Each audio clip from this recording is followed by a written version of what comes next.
So the Samsung Galaxy S6 came out many years ago. Okay, it came out in 2015. But what's very interesting about this specific device is that it's actually kind of relevant again, because with the Samsung Galaxy S21 that came out pretty much 6 years after this device came out, this Galaxy S21 that just came out and the Samsung Galaxy S6 are so similar in so many ways that they both kind of hit me in the same impact that basically what the S6 had in 2015 is kind of how I'm feeling right now, which is crazy. Now the Samsung Galaxy S6 is actually one of the best selling phones that ever came out, surprisingly. Even though it was one of the weirdest Samsung Galaxy phones that ever came out, it was impactful, but also it was kind of strange as well. It didn't really have, the best impact for a lot of people. With me specifically, I wasn't really too fond of, Galaxies at that time. I used a Nexus at the time. And so I already kind of didn't like Samsung, but now I love Samsung, but with the S6, it just is so strange in my opinion,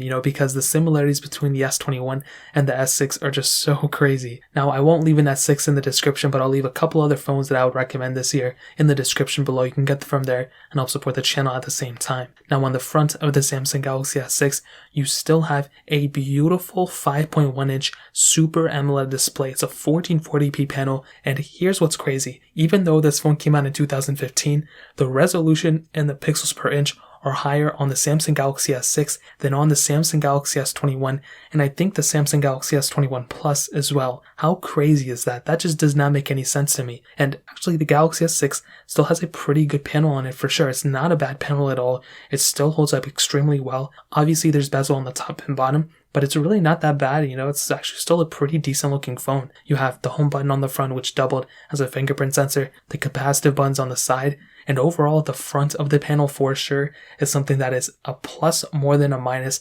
100% of the facts. So in terms of the front panel, it gets a thumbs up for me in my books.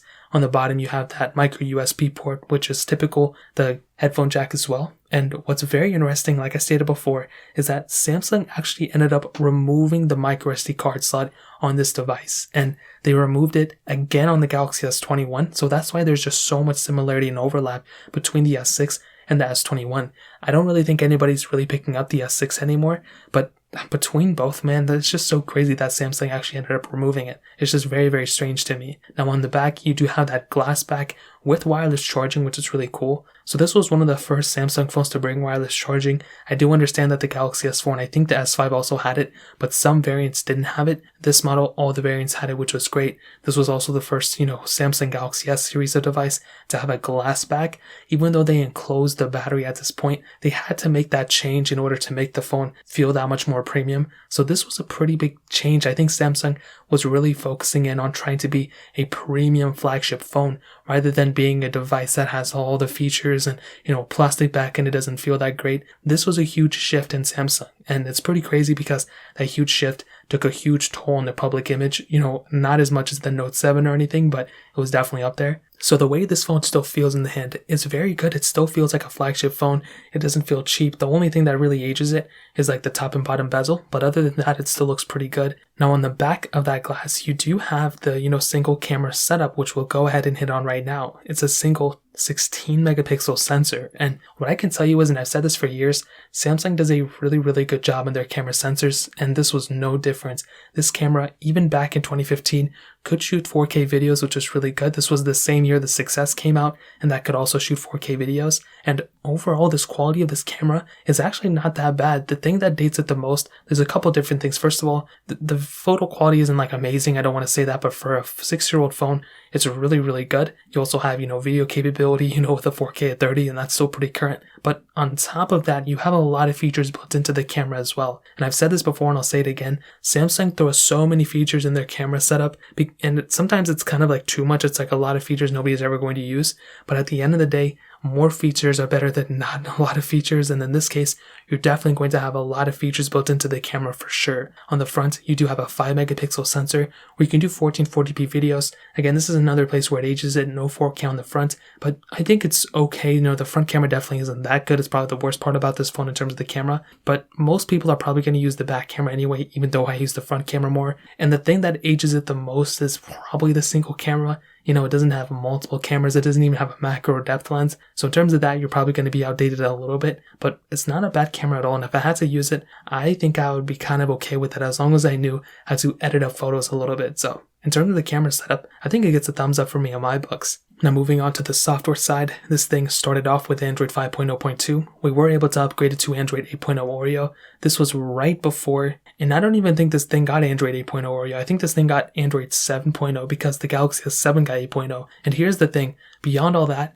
last year, I think not even a year ago, I was actually able to go ahead and root and custom ROM my Galaxy S6. I tried to root and custom ROM a lot of other devices too, but the Galaxy S6 was one of those devices that I was able to successfully do that. And what's so crazy about it is that I was able to get Android 10 on this device that came out in 2015. And what's so awesome about that was that it actually handled Android 10 very, very well. Now, it was not One UI 3.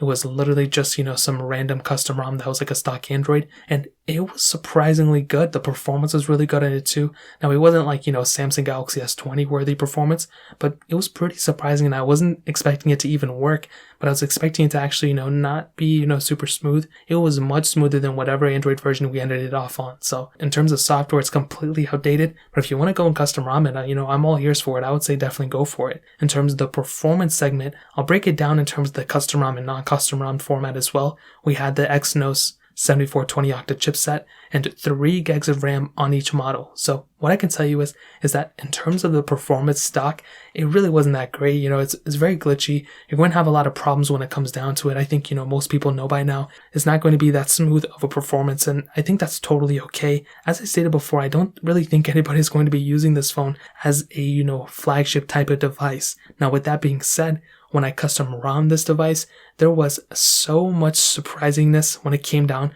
to just how smooth this device was. I honestly was not expecting this thing to be as smooth as it was. I already told you this, and that was something that really shocked me. And when you have a device like this, you definitely want something that's going to be lasting you for a long time, and you want something that's going to be smooth. In this case, it's not going to last you a long time unless you custom ROM it, and it's not going to be extremely smooth unless you custom ROM it. Even then it's not going to be extremely smooth, but it's still going to be capable for the most part. So in terms of the performance, that's pretty much how I would cover it up. It's definitely not an amazing performing phone anymore, but if you had to use it, I would kind of say go for it. You know what I mean? It's definitely not going to, be a horrible performing phone, but it's definitely not going to be that good either. So in terms of performance, that pretty much covers it up. Now ending it off with the battery life, this device actually did have the smallest battery from any Samsung Galaxy S phone in a very long time at that point, especially coming from its predecessor. It had a 2,550 mAh battery. And again, it definitely wasn't that great considering they, increased the resolution of the display and all that. And you had wireless charging, but it really doesn't matter anymore. The battery life on this device was definitely one of the weirder aspects of it. It definitely wasn't good. Even when I custom ROM'd it, it wasn't that good either. I was running into so many issues in terms of battery life and the phone overheating. So if you're okay with being around a charger, then go for it. But I probably wouldn't recommend anybody using this phone for the most part in terms of the battery life. So in terms of that pretty much covers it up. Now to kind of sum up this video and to answer the question, is the Samsung Galaxy S6 still worth it in 2021? Well, this is pretty much what I'll tell you. First of all, I really don't think this phone is worth it anymore. I think that's kind of a given. But just because I don't think it's worth it doesn't mean there's not already a ton of pros for it, or that there's, nothing about this phone that's super impactful anymore, because there are. This phone still has a very beautiful display. It was the first Samsung Galaxy S phone, I think, in terms of the Galaxy S series, to actually bring a 1440p display. So that's a pretty big asset right there. You had a pretty good feeling body. It felt extremely premium at that time. It doesn't feel cheap. You can pick this thing up today and still feel like you have a pretty premium phone. You have the fingerprint sensor in the front, the headphone jack in this phone still. You have the custom ROM capability on this phone, which is crazy. I'm just so used to not custom ROMing my Samsung Galaxy S phones because they just don't have any custom ROMs. In this case, this one did have it, which is really cool. So that in and of itself was something that really shocked me for sure. But there are a lot of cons for this device as well. I mean, the battery life really isn't that great. Stock software is not there. It's not getting any more software updates either. The camera on the front isn't that great, and the back is kind of dated, even though it's actually kind of good. Performance on this phone really isn't getting any better either. It's pretty slow when it comes down to really anything you're going to do with it. So there are a lot of cons. There's a few pros as well, but I'll definitely tell you, get the Galaxy S8 is probably the lowest I would go in terms of, the phone I would recommend in 2021. And even then, I probably wouldn't go that low. I'd probably go for like something like a Galaxy S9. A Galaxy Galaxy S10 or S10e is like the cream of the crop. If you can pull one of those phones, then that's going to be setting you up for a long time. But the Galaxy S9 or Galaxy S8 is probably the lowest I would go. So in terms of that pretty much covers it up. If you guys have any other questions or anything like that, let me know in the comment section below. Hit the like button, that would mean so much, but definitely hit that subscribe button. Every single subscriber that we get really does count. So it means so much if you guys can hit that. Also check out the other links down in the description as well. My Twitter, my Instagram, my other channels. More importantly than everything else, every single one of you guys. Hopefully I'll catch you guys in the next video. Peace out till then.